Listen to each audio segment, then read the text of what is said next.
Welcome. Hope everyone had a nice holiday. Let's go right into it. We're on the 6th Mishnah. Yeshua ben Prachya v'nitai harbelu kiblu mehem. So we have two more individuals, two more scholars, Yeshua ben Prachya and Itai Harbeli. And Yeshua ben Prachya will say three things. This is a very famous Mishnah, a very famous collection of teachings. So Yeshua ben Prachya Omer, Asei lecha rav, make for yourself a teacher, uknei lecha chaver, and acquire for yourself a friend, v'havei dan es kol ha'adam l'kavschos, and judge every person favorably.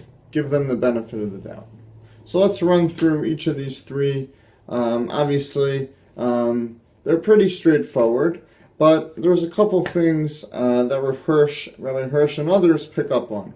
The first thing is asay lecha rav, make for yourself a teacher. So the word asay is the word create, to make, to create. And so what it means is you have to have a teacher, you have to have a rabbi, and not only do you have to have their number, their email address, but it's helpful to actually create a real relationship with them.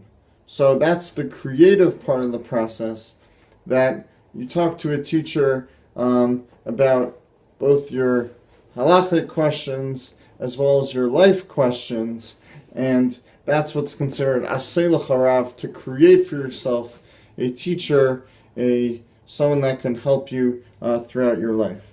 Uknei lecha chaver, in contradistinction to the teacher that you're supposed to create for yourself, you're supposed to knei, which means to acquire for yourself a friend. Now, you might say, does that mean you have to buy off a friend?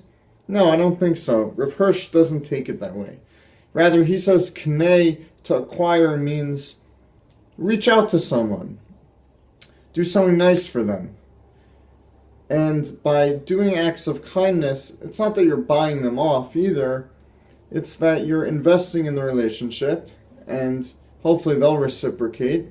And between the two of you, you have a nice relationship that's not just fleeting, but hopefully lasting, because you've invested and you've helped each other out. That's knei lecha chaver, acquire for yourself a friend, which means through your positive actions towards that person and towards their positive actions towards you, you can create a lasting friendship. And the last thing, v'havei dan es kol ha'adam l'kavschos, judge every person favorably. This is very difficult, and obviously it's a larger topic. How do you know when someone is clearly doing something wrong, and how do you know when someone should be given the benefit of the doubt? So most of the time, you try to give them the benefit of the doubt. Maybe they had a bad day. Maybe you shouldn't take it personally, whatever someone might have done to you, because it's not you that they were really upset with. It's something that's going on in their lives. There's books and stories that are written that show both sides of the story, and it's not always so clear, that if a person does something that ostensibly looks incorrect, that really there might have been an underlying reason for it. And so that's very important, to judge every person favorably, give them the benefit of the doubt, and just like you would want to be given the benefit of the doubt, do that to other people. The last point I'll make is that it says, actually, dan es kol ha'adam, the person. So judge the whole person favorably.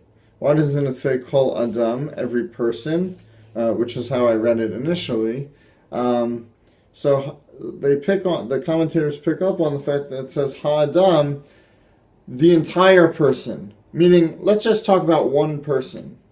Forget the fact that obviously you judge any person, any individual you come into contact with favorably, but even just one person that you know consistently. And if most of the time, let's say, they're a good person, and it just happens to be that one or two times they veer from that that path, so to speak, judge the entire person, the entire situation favorably. That since most of the time they're a good person, so the weak spots that they might show, that they might demonstrate from time to time, understand that that's not coming from the fact that they're in essence, a totally bad person. You know the rest of the story. You know that they're really a good person. So ignore the faults in others, as long as they're not harming others. Ignore them and give them the benefit of the doubt, because you can judge their entire being as being a good, positive individual in society. With these three things, with acquiring a teacher, with creating a teacher, with acquiring a friend, with judging other people favorably, that'll benefit us, and it'll benefit everyone around us. Thank you very much, and have a good day.